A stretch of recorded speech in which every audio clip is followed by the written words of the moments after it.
É.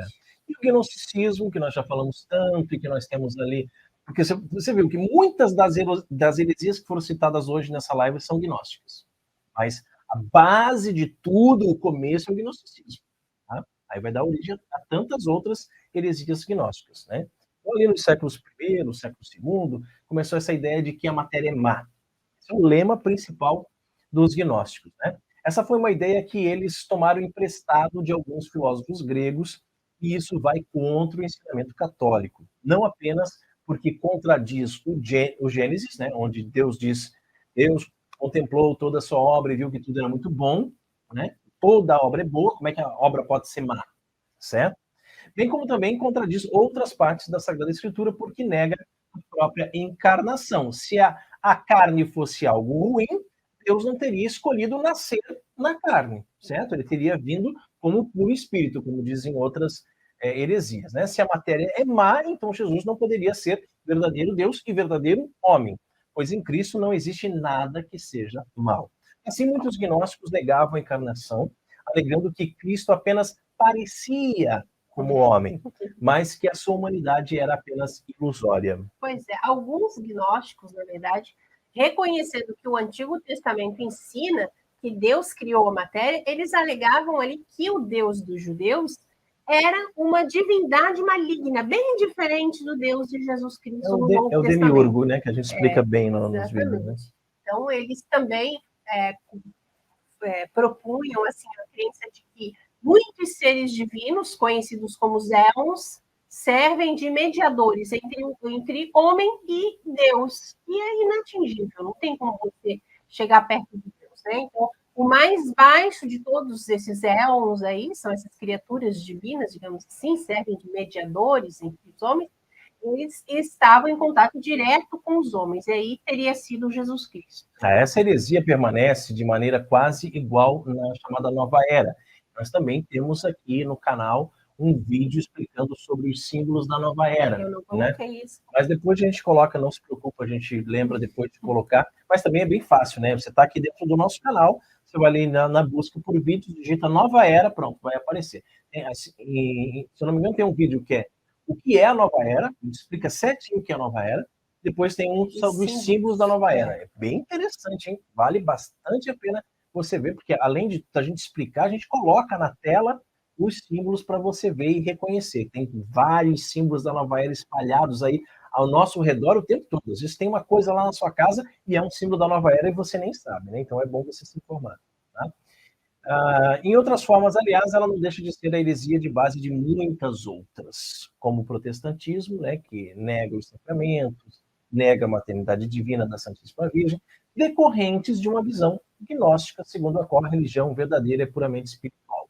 Igreja invisível, sem meios visíveis de transmissão de graça, etc, etc. Não vai acreditar no sacramento, que transmite a graça, não vai acreditar nos sacramentais, não vai acreditar em nada que seja visível, nada que seja matéria, né? Então, pode ser que até acredite numa comunhão espiritual, mas não uma comunhão material, onde você vai lá e o sacerdote diz Corpus Christi, né? E você comunga, né? Porque ali é matéria, então matéria para eles é má, certo?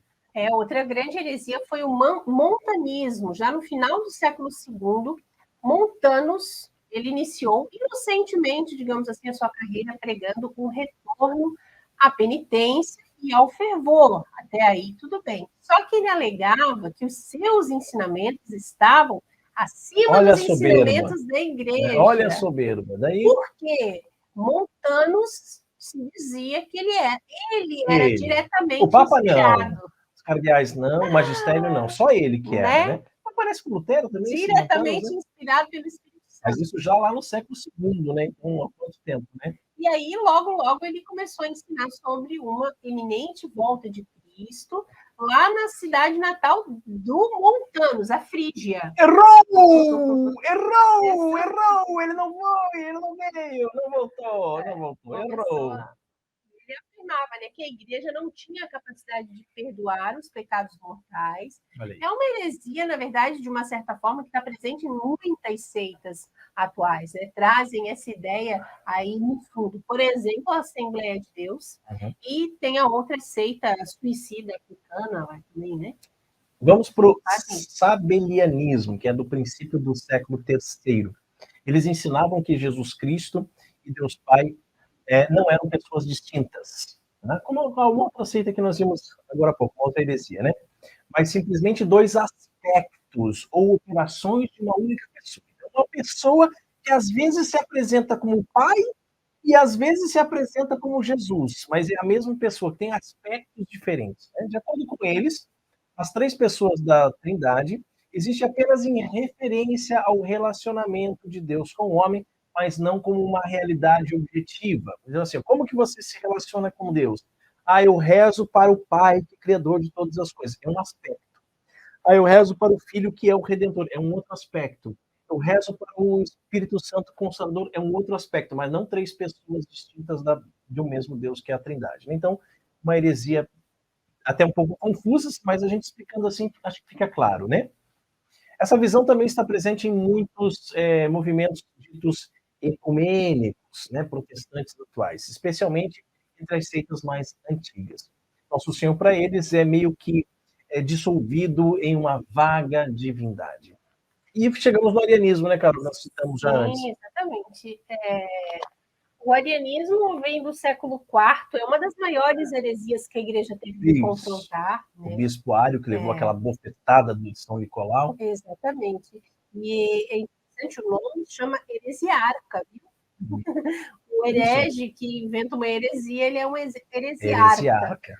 Uhum. Ele ensinava que Cristo não era Deus, mas ele era uma criatura feita por Deus. Ao disfarçar essa sua heresia, usando assim uma terminologia ortodoxa, digamos assim, ele foi capaz de semear uma grande confusão na Igreja Católica. Ele conquistou, inclusive, o apoio de muitos e muitos bispos. Mas o arianismo ele foi assim solenemente condenado já no ano de 325, no primeiro concílio de Nicéia, que definiu a divindade de Cristo. E no ano 381 depois de Cristo, o primeiro concílio de Constantinopla, que definiu a divindade do Espírito Santo. Esses dois concílios é que deram a origem ao credo niceno-constantinopolitano, né? Concílio de Nicéia e de Constantinopla, 325 e 381 depois de Cristo. Vejam, pouco tempo. O credo que a gente reza em todas as missas de domingo. Exatamente. Então, os testemunhas de Jeová têm essa crença, né? Os unitarianos também têm essa crença de que Jesus não é Deus. E aquele monge, o Pelágios, né, aquele monge gaulês, deu origem ao pelagianismo lá no século V. Né? Então, essa heresia tem o seu nome, certo? Pelagianismo e Pelágios. O Pelágios ele negava que nós herdamos o pecado de Adão, o pecado original, né? E alegava que nos tornamos pessoalmente pecadores. Então, a gente não herdou o pecado, mas a gente se torna pecador pessoalmente, apenas porque nascemos em solidariedade com uma comunidade pecadora, a qual nos dá maus exemplos, certo?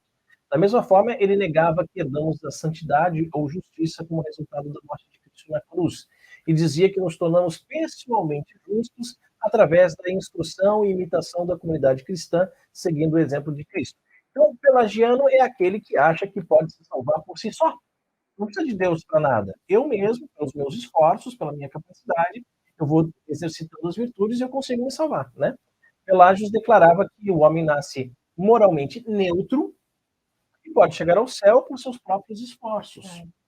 De acordo com ele, a graça de Deus não é verdadeiramente necessária, mas apenas facilita uma tarefa difícil. Gente, sem Deus a gente não é nada, a gente não consegue fazer nada, né? A gente tem que implorar para Deus todo dia, dá-me tua graça, Senhor. Dá-me as virtudes para que eu possa ser santo, né? Para que eu possa exercitá-las, para que eu possa, porque por mim só eu não consigo, né? Eu sou humano, sou limitado, mas para Pelágios não, né? Bastava você ter uma convicção e você ia lá e seguia, pronto, né? É uma visão que ainda nós encontramos hoje em dia aonde? Na teologia da libertação, da qual nós já falamos tanto aqui no canal, inclusive nós temos uma série de vídeos sobre a teologia da libertação também para você estudar e para você se informar mais sobre isso, né? Então, para a teologia da libertação, o que importa é o esforço do homem. A graça de Deus é bem-vinda, mas não é necessária. É por isso que os adeptos da TL, eles dão tanto valor à autoestima, certo? Que é um outro perigo muito grande, esse negócio de autoestima, livro de autoajuda, essas coisas, é perigosíssimo.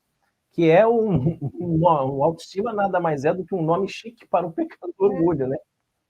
Para eles, o importante é amar a si sobre todas as coisas. Pois a salvação, ou a utopia socialista, no caso, viria apenas através do esforço do homem. Que doideira, né, gente?